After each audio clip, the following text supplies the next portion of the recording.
Ngit-ngit. Hello guys. Yeah, video. Hello guys. So we are going on a road trip again. So this time on west side of Mindanao. Punta kami. Zamboanga del Norte. Yes. Punta kami ng Zamboanga del Norte guys. So time check. It's 4 a.m. So late ng 1 hour. Call time. Dapat sana na mag-depart kami ng 3 o'clock. Kaya lang napuyat kami kasi merong disco na nangyari dun sa lugar namin. So, ayan, 4 o'clock na kaming nakaalis ng bahay and nag-stop for fuel and then we will stop again later doon for breakfast. No, dili pa mainit. So, samahan nyo kami guys. Ay, ang ngit-ngit, oy. Ang ngit-ngit ba, oy? So, dalawa yung nasa likod, yung dalawang anak namin. Samahan nyo kami, the 4 of us. Ay, kangit-ngit. Okay, bye.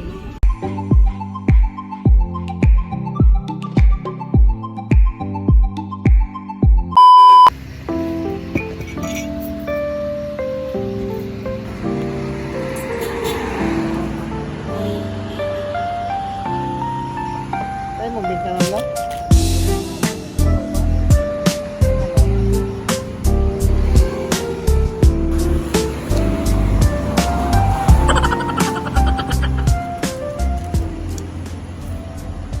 Sulaya ko ng buwan sa inyo na barata. Tapos saan mo katilawan mo? Ayun siya. San Mig Barako. Uy!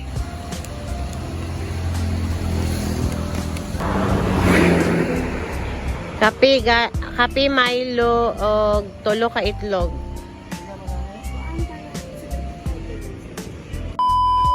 Okay, so wow, para tayong nasa Baguio. Tadawa ang atong sa amin.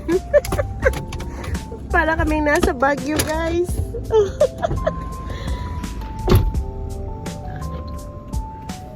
So, coffee here in Mantikau is coffee and Milo is 45. 20 o 25. Dayon, tulo dayon tag 15 ang egg. 45 ang egg. So 90 tanan.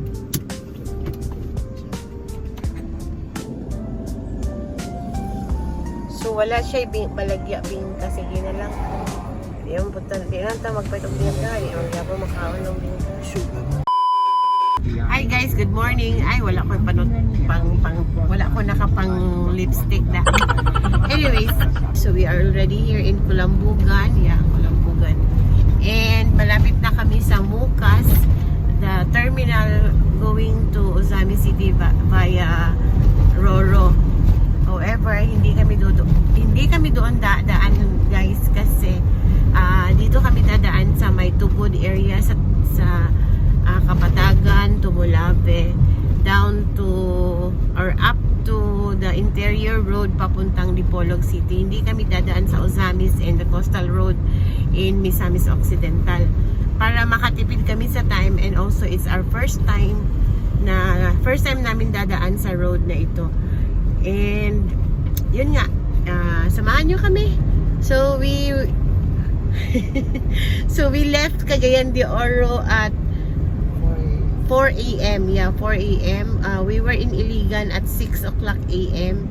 And time check, it's 7:35, almost 7:40, like 7:40 already. Nandito na kami sa Mukas. So, tama nga talaga na 1 hour yung Iligan to Mukas. Na 1 hour and 30 minutes lang namin kasi may toilet break kami na ginawa. And traffic doon. Yeah, may coffee break and nag-coffee break kami kanina and traffic doon sa may Buruon at saka sa Tinago Falls. Yeah, and tulog ako dyan. During that time, tulog ako doon. Siya lang yung Tulog din ako doon. tulog din siya. Tulog kami lahat. So, tulog pa rin yung dalawa kong anak doon sa likod. Tulog pa rin sila, guys. So, later, papakita ko yung road from Tubod up to Dipolog City. Yun yung iba-vlog natin ngayon.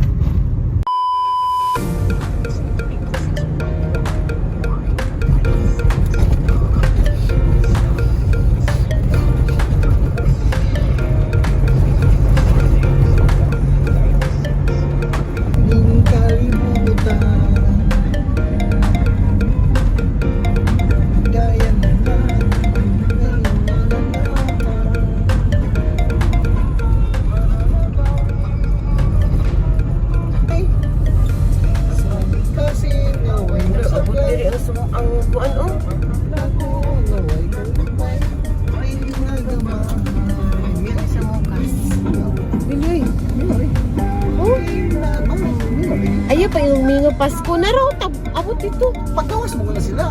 Dili, ito naglinya. May tinutuban sa yuning mga dungan. Ayayay, ayayay, tubod 10 years. Okay na mo, usahay mo, untok usahay pili.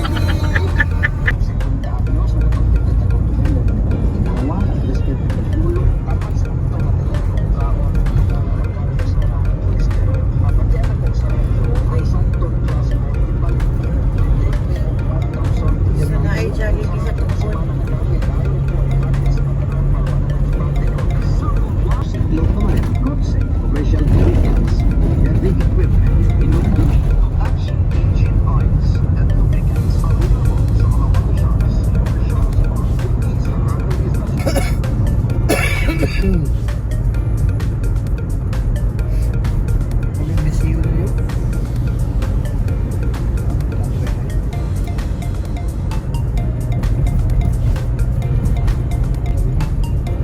Ay, Jollibee ang tubod.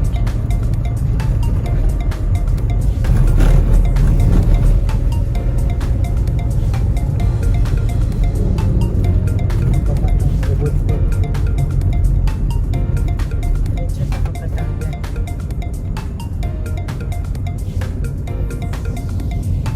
Tubod board. Ya, ang tulay.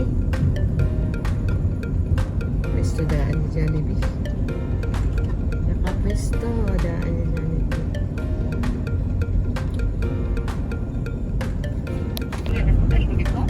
Oh, mangita ra. Oh, wa mi nagdala og kanang, wa mi nagdala og 10, wa mi nagdala og unsa kay hapitan biya mo nang so wa mi nagdala og daghang karga-karga. Oo.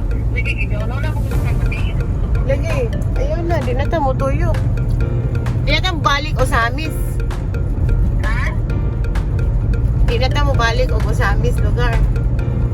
Oh, dili na. Ipuwag na na mo daan.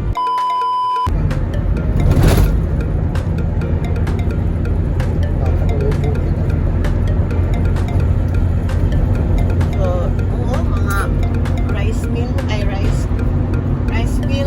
ba? Saka susunod na rin.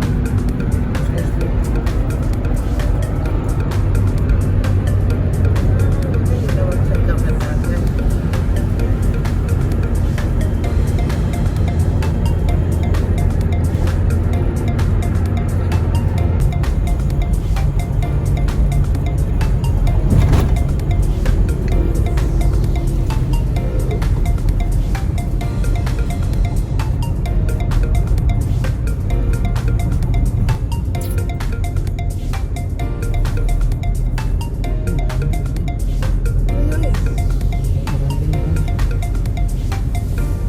Maraming bangs. Maranding lala. Ang Maranding is barangay di ay nasa Salala. Mas naila ang Maranding.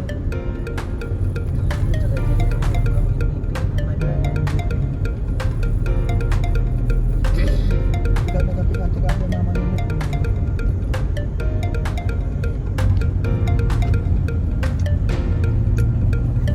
Dapat yung shouting mo.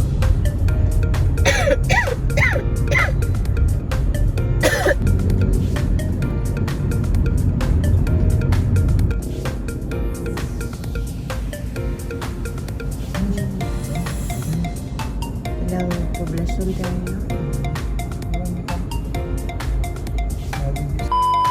Si Mansan.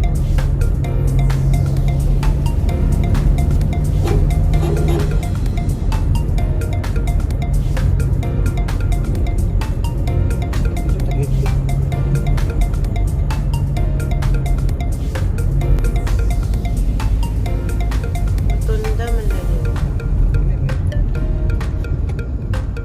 Oh,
Courtyard Business Hotel.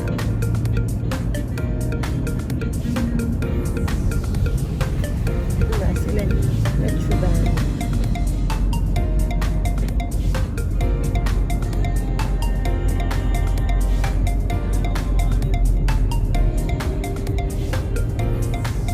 Ito naman ako sa karaan mga sa mga highway. Mga interior. May mga inasal. Abay.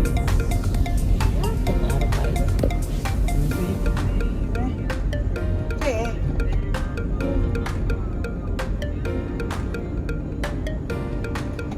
Malibi na lang. Ang inasal, dili na mo sulod. Ay, tarang pa. Wala pa. Buntag na ayun. So, ito pala yung Olabe.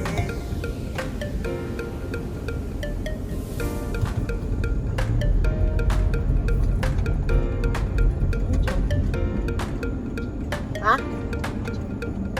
Loy.